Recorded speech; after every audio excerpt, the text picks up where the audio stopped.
छत्रपती शिवाजी महाराजांचा जन्म ज्या दख्खनमध्ये झाला ती दख्खन त्या काळामध्ये मोठ्या संकटातून जात होती। एका बाजूला भीषण दुष्काळ, उपासमार, लोकांची हलाखीची अवस्था, दुसऱ्या बाजूला सततच्या युद्धामुळे आर्थिक आणि राजकीय अस्थिरता।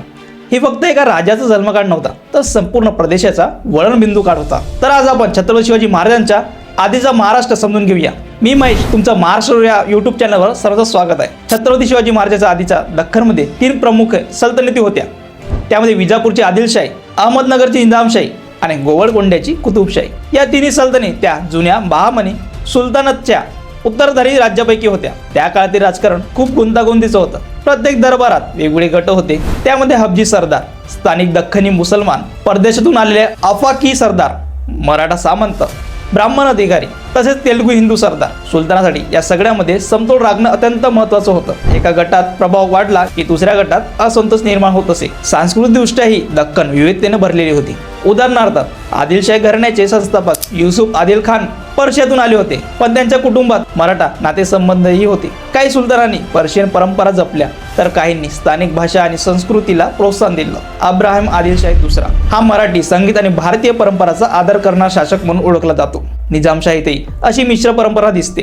शिया परंपरा, स्थानिक संबंध, मराठा आणि हबजी प्रभाव सगळं एकत्र मिसळलेलं होतं। कुतुबशाही दरबारात तेलुगू साहित्याला मोठा आश्रय मिळाला होता। म्हणजे दख्खन केवळ धार्मिक आणि जातीय रेषेवर विभागलेली नव्हती, ती एक मिश्र आणि बहुआयामी समाजरचना होती।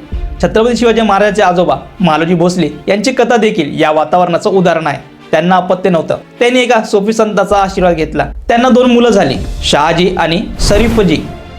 ही माहिती आपल्याला शिव भारत या ग्रंथातून मिळते। यावरून त्या काळात वेगवेगळ्या परंपरांमध्ये संवाद आणि परस्पर संबंध होते हे स्पष्ट होते। पण या सांस्कृतिक विविधतेसोबतच संकटही होते। दुष्काळामुळे लोक त्रस्त होते। त्याचवेळी उत्तर भारतातून मुघलांचा दबाव वाढत होता। निजामशाही हळूहळू संपुष्टात आली होती। शहाजी राजाने तिला वाचवण्याचा प्रयत्न केला, पण ती यशस्वी झाली नाही। आदिलशाही आणि कुतुबशाही आतून कुंकवत होत चाललेल्या होत्या।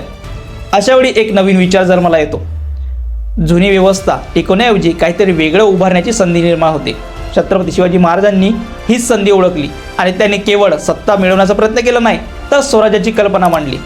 नंतर मुघलांनी आदिलशाही आणि कुतुबशाही संपवल्या, पण त्यांना वाटलं असं दख्खन पूर्णपणे त्यांच्या ताब्यात गेलं नाही, कारण तोपर्यंत मराठा स्वराज्याची पायाभरणी झाली होती। छत्रपती शिवाजी महाराजांचा उदय हा फक्त एका राजाचा इतिहास नाही, तर तो दख्खनाच्या संकटातून उभा राहिलेला नव्या राजकीय आणि सामाजिक परिवर्तनाची कथा आहे। ही होती दख्खनची जिवंत कहाणी आणि उभारलेलं स्वराज्य। तुम्हाला इतिहासातील अजून कोणत्या कथा ऐकायच्या आहे आम्हाला कमेंटमध्ये सांगा आणि महाराष्ट्र चॅनलला फॉलो करायला विसरू नका।